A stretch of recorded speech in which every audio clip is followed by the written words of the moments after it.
Once you have money, life is different. Your choices expand, and so do your friends. The Financial Factory is very, very good at finding people that have money, and they want to help you solve a problem that unfortunately you just don't have.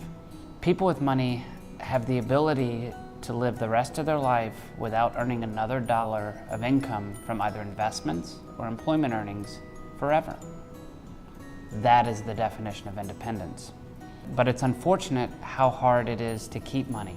There isn't a universe that exists out there to keep you wealthy only to help you spend your wealth.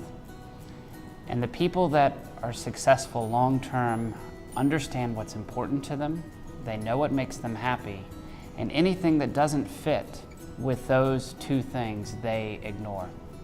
In the book I use the term financial factory to describe Wall Street, stockbrokers, financial advisors, pretty much the entire financial planning industry as we've come to know it. So what do I mean by the financial factory?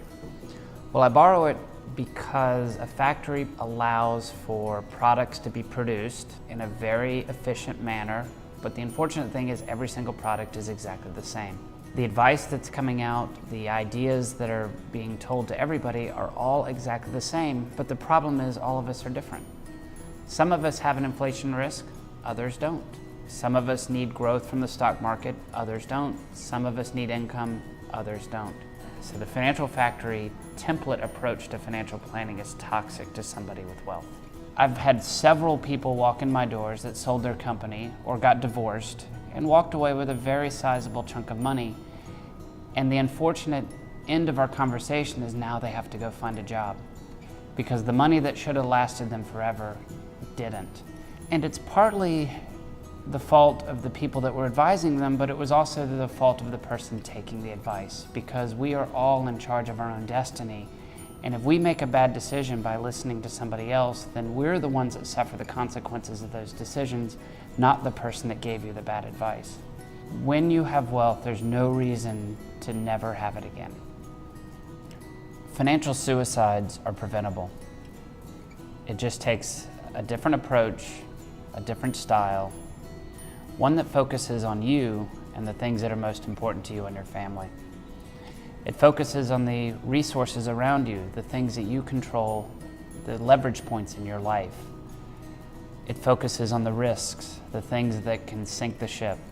Some are known, but many aren't. You can think about the oil spill in the Gulf of Mexico. That was probably not on anybody's radar screen that you would lose the rental income on your Panama City beach house for an entire year because of an event that was outside of your control and outside of your ability to react to. But these are easy events to simulate in theory. In a sense, all we have to do is what happens if that cash flow disappears? How are you going to react? What will you do? This is the most important piece of good financial planning, intense scenario planning. Almost like a financial flight simulator. Pilots go on a flight simulator not because they're piloting for smooth skies. Anybody can hold a joystick from New York to Los Angeles on a blue sky, but what about thunderstorms? What happens if you lose an engine? What happens if the hydraulics go out on the plane? How would you react? Flight simulators do that for pilots because they have to practice in advance for failure in order to avoid or manage it when it happens, because the one thing I can promise you is it will find all of us, and we won't be able to predict where it comes from.